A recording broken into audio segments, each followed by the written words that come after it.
Seja muito bem-vindo, meu querido, ao canal Teologia e Ciências. Vamos para a nossa 10ª aula sobre secretaria eclesiástica. Vamos voltar ao nosso slide.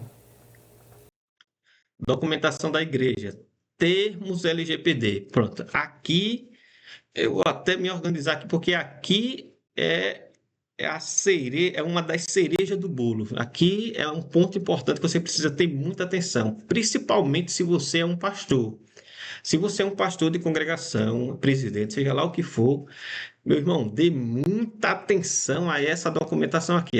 É a termos LGPD, que se quer dizer o quê? LGPD, Lei Geral de Proteção de Dados. Isso aqui é uma lei federal que já existe, né? Você pode olhar aí no Google e depois botar a lei LGPD.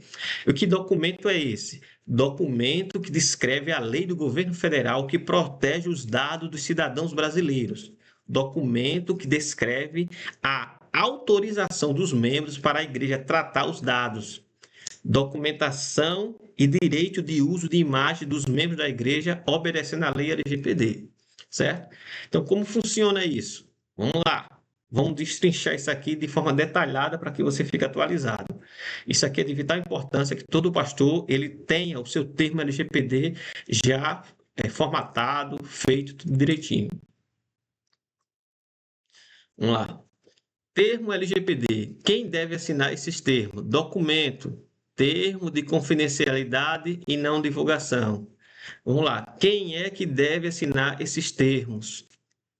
Secretários, secretários, tesoureiros, pastores e dirigentes, equipes de mídia, prestadores de serviços, essas pessoas aqui, e entre outros, né? Você pode ter outros cargos aqui que eu não lembro, eu não lembrei e não coloquei aqui, mas o que eu lembrei eu coloquei aqui, ó. Secretários é o principal, tesoureiros, prestadores, pastores dirigentes, equipe de mídias e prestador de serviço. Você vai primeiro elaborar o documento, a lei LGPD. Depois que você elaborar esse documento, vão ter dois, né? Tem esse aqui seria o de confidencialidade e não divulgação. Você vai elaborar um documento onde você vai usar os fundamentos da lei LGPD para essas pessoas aqui, secretário, tesoureiro, pastor e equipe de mídia, assinar um termo de confidencialidade e não divulgação dos dados dos irmãos. E esse documento, que documento é esse? Documento que descreve a responsabilidade dos agentes ao tratar os dados dos membros da igreja e suas responsabilidades frente à lei LGPD. Então, é importante isso aqui e você tenha muita atenção para que as pessoas assinem. Lembrando, mas como é que eu vou elaborar um documento desse? Você pode procurar um advogado, ou você pode pegar, você mesmo pode elaborar, tem alguns modelos na internet, né, padrão, mas se você quiser, eu tenho esse documento já formatado, aonde você coloca os seus dados e a logomarca da sua igreja. E se você quiser, vou deixar meu telefone no final aí, meu contato, tem um e-mail aí do canal Teologia e Ciência, e eu te passo toda a documentação, não é só esse, toda a documentação da secretaria, por um preço aí irrisório, que vale muito a pena. Então, esse documento aqui vale a pena você ter ele. Lembrando, esse modelo aqui é o modelo de confidencialidade. Quem assina? Assina esses aqui, secretário, tesoureiro, pastor, equipe de mídia e prestador de serviço. Por que é esses aqui que assina esse termo? Porque são eles, os agentes da igreja, que vão manipular essas informações, vão tratar esses dados. E esses dados não podem ser divulgados, não pode ser vazado, nem pode ser distribuído. E tem que ter muito cuidado, que isso aqui dá processos caríssimos para a igreja. Irmãos, isso é verdade, meu irmão, são processos que chegam a casa de centenas de milhares de reais. Caso aí, dependendo da situação, do tamanho do dado que foi vazado, pode chegar a casa de milhões. Então, muito cuidado com isso aqui, que a sua igreja pode até, seu pastor pode ser preso, você pode ser preso, sua igreja pode ter que tirar todo o caixa para pagar indenizações caríssimas por causa do vazamento de dados. Então, tenha muito cuidado com isso. Tem que ter essa assinatura para poder ficar protegido, certo? Você vai ter que assinar um termo de confidencialidade. Por que o secretário? Porque trata a documentação da igreja. Por que o tesoureiro? Porque o tesoureiro também trata de alguns dados dos irmãos da igreja, principalmente financeiro. Pastores, nem se fala, porque ele vai tratar de tudo. Equipe de mídias, porque vai tratar da imagem, vídeos, fotos, redes sociais do pessoal da igreja. A gente tem que ter muito cuidado com isso. E os prestadores de serviços, como é que eles entram?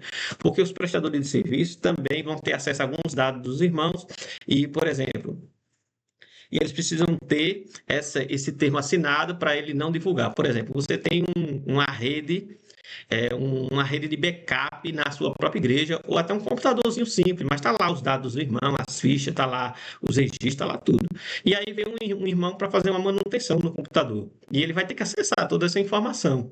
Ele vai fazer uma limpeza, vai fazer uma manutenção, vai fazer algum trabalho ali, e ele é um prestador de serviço, ele não é membro da igreja. Então ele precisa assinar isso aí, porque aí ele vai ter essa responsabilidade de confidencialidade desses dados que ele vai ter acesso.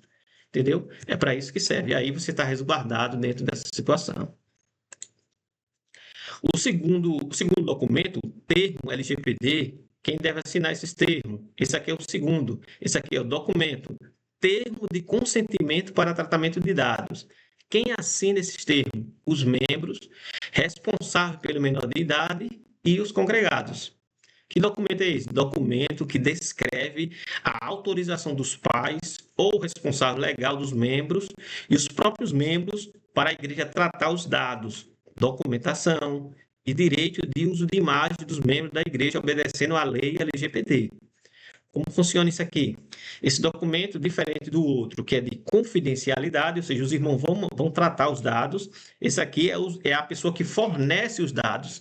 Então, por exemplo, o membro ele assina esse documento, fornecendo à igreja a legalidade e a legitimidade para tratar os dados dele. Foto, vídeo, documento, transporte, manipulação dos dados para poder tratar troca de documento, troca de celular, troca de endereço, uma série de coisas que é feita. Então, o membro ele fornece essa autorização para a igreja.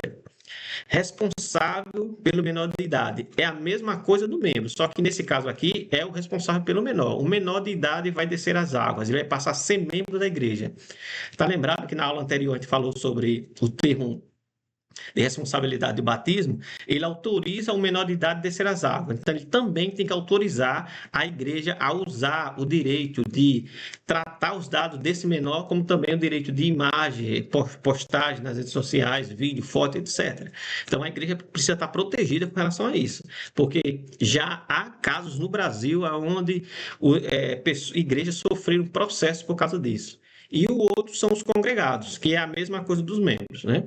Vai tratar alguns dados dele, principalmente imagem, foto, vídeos de culto, precisa ele ter dado essa legalidade para a igreja. Então, é um documento que descreve a autorização do responsável, dos pais ou dos membros. Está dizendo aqui, você está dando legalidade à igreja, dizendo que ela pode fazer isso aí. Isso de acordo com a lei LGPD. Então, isso aqui é de vital importância. O pastor que não se atentar a isso aqui vai sofrer danos, como já tem casos que já aconteceu no Brasil de igrejas que sofreram danos por não ter essa proteção. Isso aqui é uma proteção da igreja, né? É uma proteção da igreja. Proteção da igreja, como também esse aqui é da igreja. Agora, esse aqui, que é o de confidencialidade, é uma proteção tanto para a igreja, como também uma proteção para o membro, né? Porque aí esses irmãos que vão manipular, que vão tratar esses dados, eles vão estar sob responsabilidade de não divulgação desse material. Divulgação e também de vazamento. É isso aí, meu querido. Se esse vídeo te agregou alguma coisa, te ajudou de alguma forma, então considere se tornar-se membro do canal, porque logo, logo, como falei no início do vídeo, logo, logo estarei disponibilizando um curso de teologia completo para aqueles que foram membros do canal. E também eu quero indicar para vocês uma obra excelente de minha autoria, que é O Problema do Mal dentro de uma perspectiva teológica. O link vai estar aí na descrição. Clica aí, vai lá no site da Amazon e compra esse material lá, que tenho certeza que vai te ajudar a entender esse tema tão complexo do mundo da teologia.